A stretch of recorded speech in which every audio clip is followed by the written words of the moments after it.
Okay. So we've had our rag, we've done our black lines by just using a bit of paint on the bottom of a rag. That's our black undercoat. As you can see, it's matte.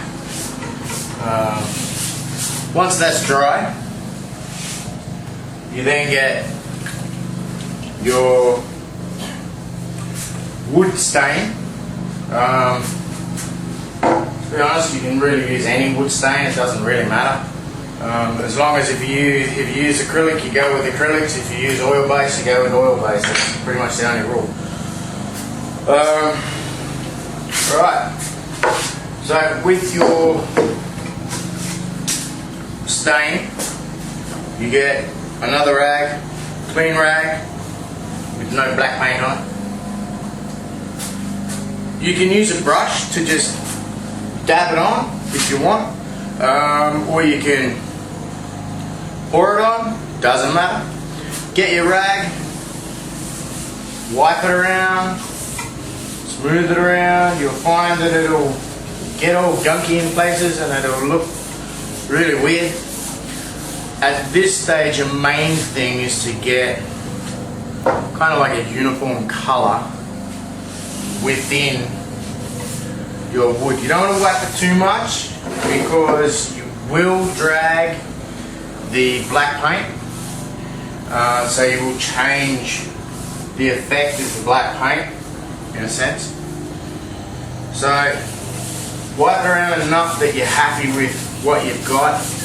You know, see I'm rubbing backwards and forwards and stuff. My hand pressure is the same as if I was using a bit of sandpaper.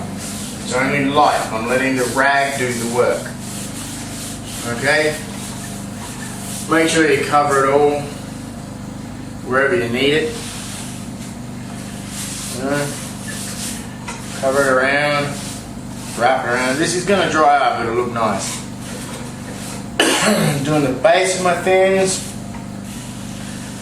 If you want it to have a uniform stroke, then you need to just drag that properly so you're going to get it. You'll see what I mean when you do it. You'll see that you've got lines, drag lines that you can follow, you know.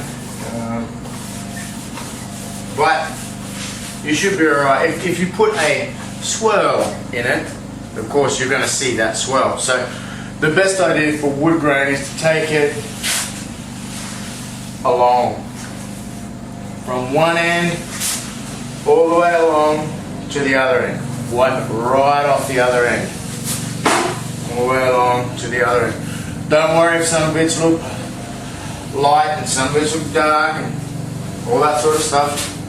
But if you're wiping it the one direction, then you'll get what's called uniform grain. That means that will look kind of like you've chopped it with a big saw.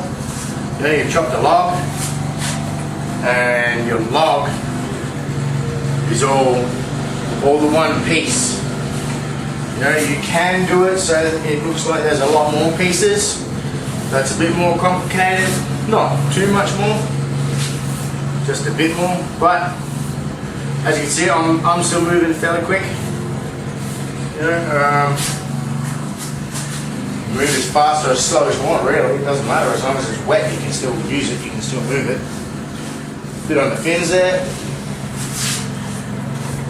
Most of the time, if I'm doing fins, I'll take them out of the board to do them. But in this one, I'm just showing you that you can do it on a whole board while it's still all intact.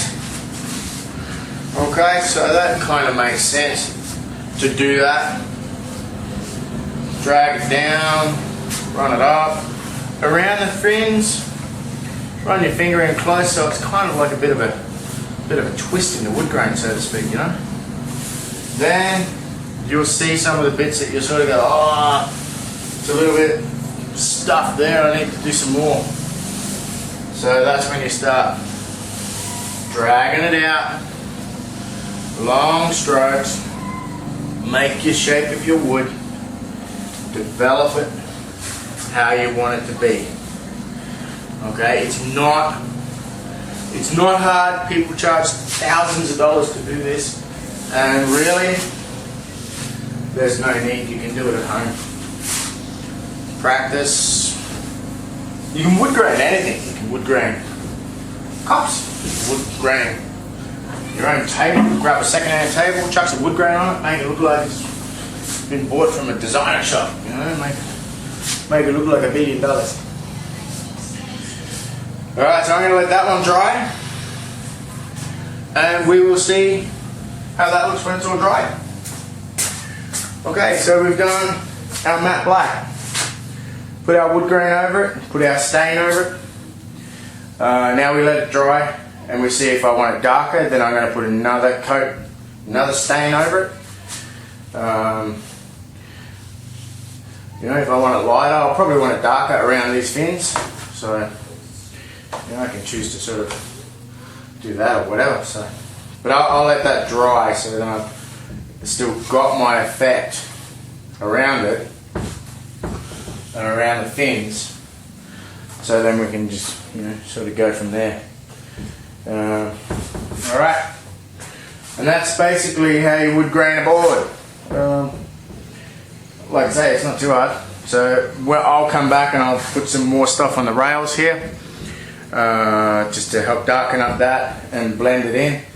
And yeah, hopefully in about 3 hours. Should take no longer than 3 hours to be able to do the job. And then just let it sit and dry, and then clear coat tomorrow. Yeah, that's how you wood grain. Easy as.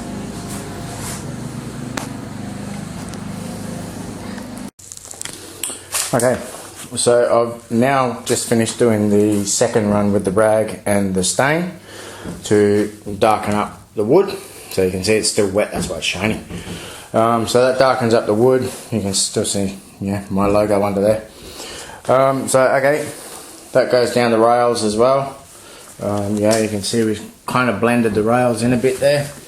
The fins, they're a plastic type fin, so I'm not sure if that's going to work or not. Don't know. But I tried to get a, you know, like a wooden knot type of thing happening around there. Yeah, so basically that's as dark as I want it. You can go darker if you want. And now what I've got to do is I've got to wait for that to dry. Give it a little rub down with probably about 1200 wet and dry, and then put clear coat. I use Crystal Clear from White Knight. It's an acrylic base. My matte black was Taubman's Easy Coat Wall Primer in a flat black. I used 600 dry sandpaper to prep the whole surface beforehand so there's no shiny spots. And I use Cabot's interior stain. This one's a Jarrah, so of course one stripe and it's one goes through and it's Jarrah, two go throughs and it's, I don't know, probably a dark Jarrah. Don't know. Alright, that's it. So post up questions or whatever, and yeah, show me your work. Cool. Alright dudes, catch ya.